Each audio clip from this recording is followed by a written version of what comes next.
Court के निर्देशानुसार कुल 30 टन कचरा जलाने का ट्रायल रन पीतमपुरा में किया जा रहा है। इसके तहत कचरा जलाना शुरू हो गया है। इसकी रिपोर्ट कोर्ट में पेश की जाएगी। इस प्रक्रिया के दौरान सुरक्षा के कड़े इंतजाम किए गए।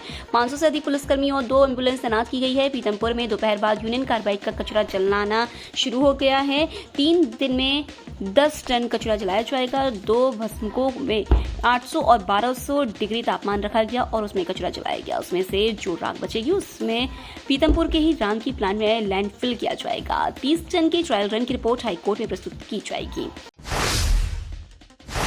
मध्य प्रदेश कांग्रेस अध्यक्ष जितेंद्र जीतू पटवारी ने यूनियन कार्बाइड अपशिष्ट निपटान मामले पर कहा, यूनियन कार्बाइड के कचरे को लेकर सरकार कोर्ट का बहाना बना रही है।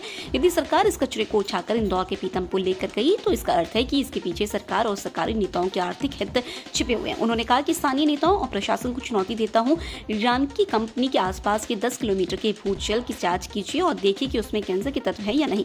उन्होंने कहा कि 10 किलोमीटर के भूजल की जाँच की जाए, अगर उसमें कैंसर के तत्व नहीं मिलेंगे तो मैं सार्वजनिक माफी मांगूंगा। यूनियन कार्बाइड का जहरीला कचरा पीतमपुर में जलाने को लेकर कांग्रेस के आरोपों पर मुख्यमंत्री डॉक्टर मोहन यादव का पलटवार किया है। सीएम मोहन यादव ने कहा है कि यह कांग्रेस का कचरा है। कांग्रेस ने भोपाल में मौत बांटी थी। 10 लाख से ज्यादा लोग यूनियन कार्बाइड कांग्रेस प्रशासन की लापरवाही की वजह से मारे गए। उन्होंने कहा कि जीतू पटवारी की जितनी समझ है वह अपने हिसाब से काम कर रहे हैं। कांग्रेस ने इस बीमारी को कई सालों तक फैलाए रखा। एक तरफ भोपाल को मरने के लिए छोड़ दिया और दूसरी तरफ भ्रम फैला रहे हैं। केंद्रीय मंत्री और पूर्व मुख्यमंत्री शिवराज सिंह चौहान ने भोपाल में एक कार्यक्रम के दौरान वन नेशन वन इलेक्शन की आवश्यकता पर बल दिया।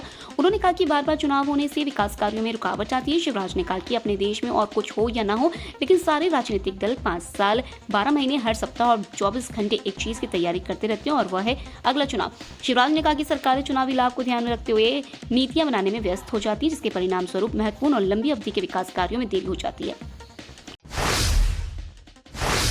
मध्य प्रदेश कांग्रेस के प्रदेश प्रभारी हरीश चौधरी पद संभालने के बाद लगातार बैठकें ले रहे हैं। गुरुवार को कांग्रेस संगठन की बैठक पीसीसी भोपाल में हुई। बैठक में प्रदेश प्रभारी हरीश चौधरी, पीसीसी चीफ जीतू पटवारी और नेता प्रतिपक्ष उमंग सिंघार की मौजूदगी में जिला अध्यक्षों से 1-to-1 चर्चा हुई।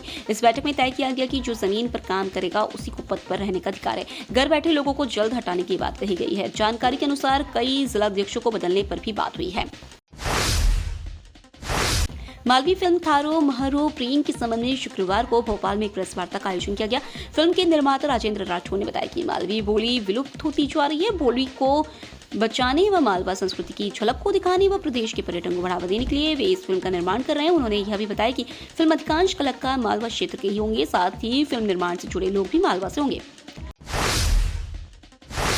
ओलंपिया एग्जीबिशन प्राइवेट लिमिटेड और स्वास्तिक सस्टेनेबल द्वारा प्रदेश के इंदौर में 3 दिवसीय इंडिया इलेक्ट्रिकल शो एवं सोलर एशिया एक्सपो का 21 से 23 मार्च तक किया जा रहा है। संस्था के प्रोजेक्ट हेड लोकेश चौधरी ने बताया कि अर्बन हाट केसर बाग रोड इंदौर में आयोजित इस एक्सपो में ऊर्जा क्रांति को ध्यान में रखते हुए भारतीय विद्युत उद्योग में नई संभावनाएं तलाशने के लिए अवसर उपलब्ध करवाए जाएंगे।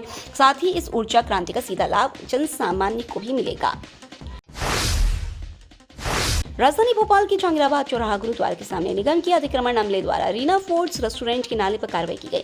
लंबे समय से शिकायत मिल रही थी। फुटपाथ के नाले पर लोहे की चादरें गार्डर से कब्जा कर लिया गया था। नाले के नीचे भारी कचरा एवं गंदगी के चलते रीना फूड्स पर चालानी कार्रवाई की गई है। जोनल अधिकारी जोन क्रमांक 9 रजनीश वशिष्ठ ने टैक्स से संबंधित नोटिस के साथ अन्य कार्रवाई की है। अतिक्रमण प्रभारी सृष्टि उदौरिया मध्य विधानसभा क्षेत्र ने बताया कि इसके पूर्व में भी कई बार नोटिस के माध्यम से इन्हें समझाइश दी जा चुकी।